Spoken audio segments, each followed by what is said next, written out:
Do you remember the scene in the film You've Got Mail when Meg Ryan's character, Kathleen Kelly, says to Tom Hanks' character, Joe Fox Fox, am I dating myself here, during their AOL chat about winning arguments?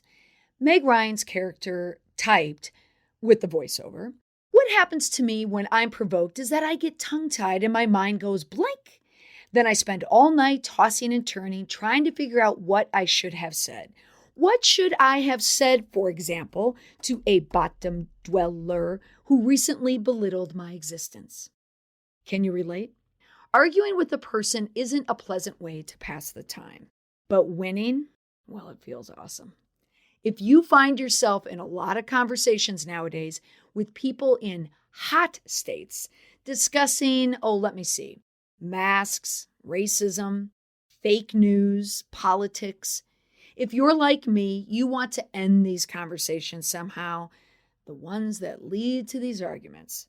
And if you find yourself in an argument, well, you want to win it. On the podcast, How to Get the Upper Hand and Win an Argument Every Time.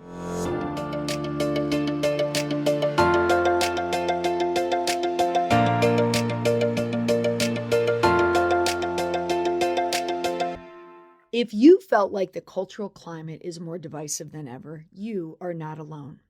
According to the Pew Research Center, 85% of Americans believe that the nature and tone of political debate in the U.S. has become more negative. In such a tense cultural environment, is it even possible to win an argument on social media or in real life anymore? Do people argue simply to be heard? Does it even matter if you win? The answer, yes. Yes, it does. Why? Winning an argument establishes your commitment to truth. You don't argue for the sake of arguing. You want your truth to be heard. Also, arguments can lead to more arguments and permanently damage relationships. And lastly, it's easier to hear and get to the truth of the matter if the message isn't lost in sharp words and anger.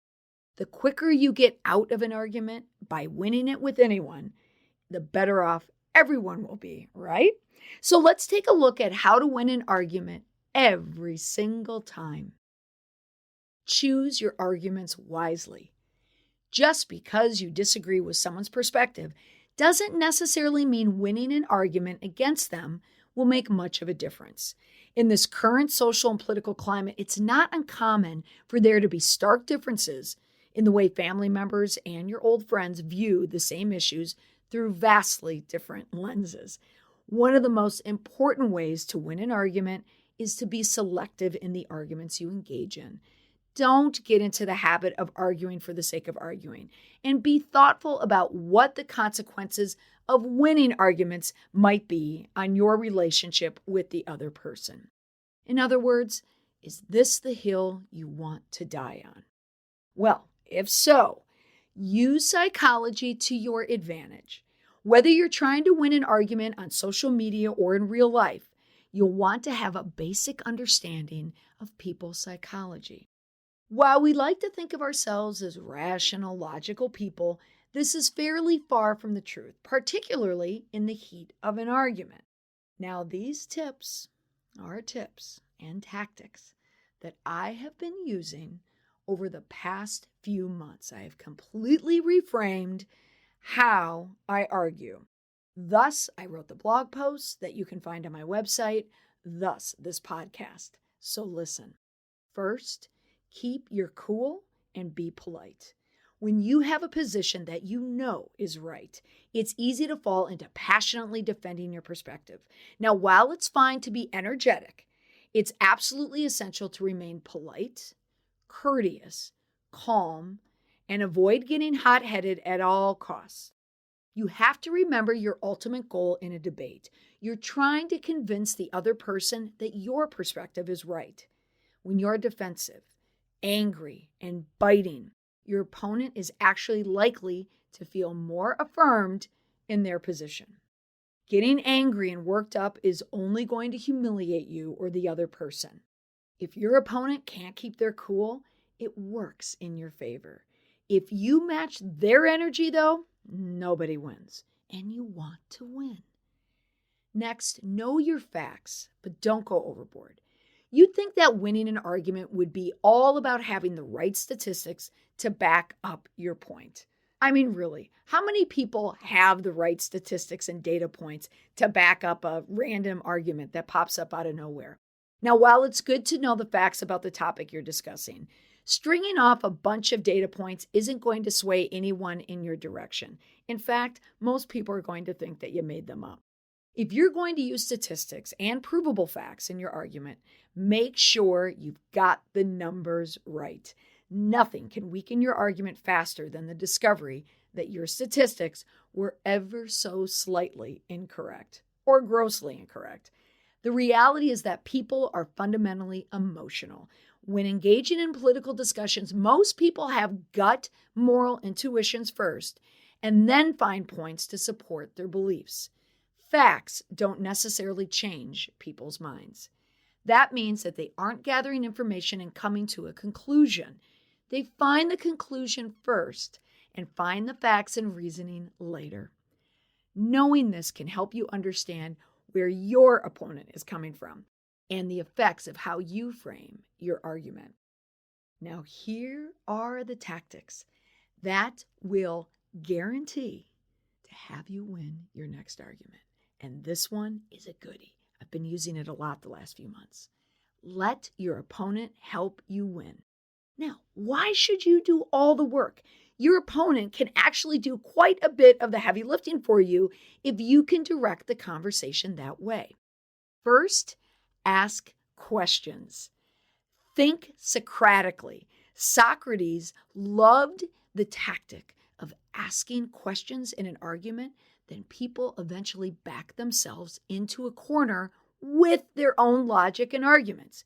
Have you ever seen those man-on-the-street videos where normal people are asked to explain their perspectives? They're on the Jon Stewart show, and you see them. Samantha Bee does it. They're online a lot. They're funny. Now, while you'll notice they'll always start out confident, but then you can see their lack of reasoning from their position unfold in real time on video. Now, asking your opponent to explain their position and following up with open-ended questions is an excellent idea for a number of reasons. First, obviously, you can't argue against a perspective you don't know what their position is.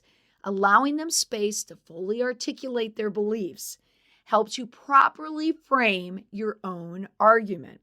It also avoids the issue that you'll make incorrect assumptions about their position. What this means is let them speak. Close your mouth and hear their entire position. Now, second, your opponent is a lot more likely to listen to your rebuttals if you give them the opportunity to speak their mind. The debate won't get anywhere if your opponent feels disrespected, unheard, and preached to. Third, you'll likely see some aspect of your opponent's position unravel in the response to their questioning. So, as stated before, people often pick a side first based on a moral intuition rather than taking a stand after gathering all the facts. This is an excellent way to find weaknesses in their point of view and argument.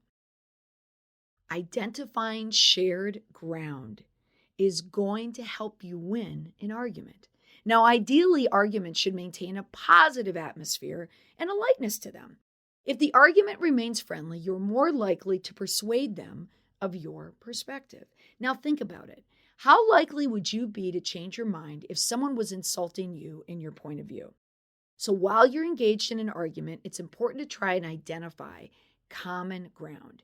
If you're able to point out things that you agree on rather than only harping on your disagreements, they'll be much more likely to come over to your side. The takeaway: winning in an argument is not as straightforward as you might have thought.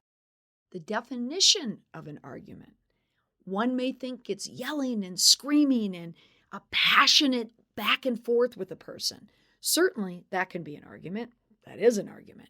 But other types of arguments are discussions that have two vastly different points. And these heated conversations can quickly lead to arguments. The framework that I just gave you can apply to both. So it's easy to assume that how to win an argument is a matter of perfectly designed, factual, and a bulletproof point of view. But in reality, we are all human and are impacted by subtle emotional and psychological factors. While you obviously want to have the facts on your side, listing off statistics like a robot isn't going to get you very far. So when you're engaged in an argument, you're trying to persuade another person of your perspective. That means that you have to win them over, not beat them down. It's not about having the specific words to win an argument. It's about having the right attitude, the right tone, and the best tactics. So that's all for this week on the podcast. You heard how to win an argument. You can also head on over to my blog at mollymcpherson.com to read about the tactics again as a refresher for your next battle. Be sure to follow me on Twitter at Molly McPherson. So thanks so much for listening to the Confident Communications podcast. Hope to see you here next week. Bye for now.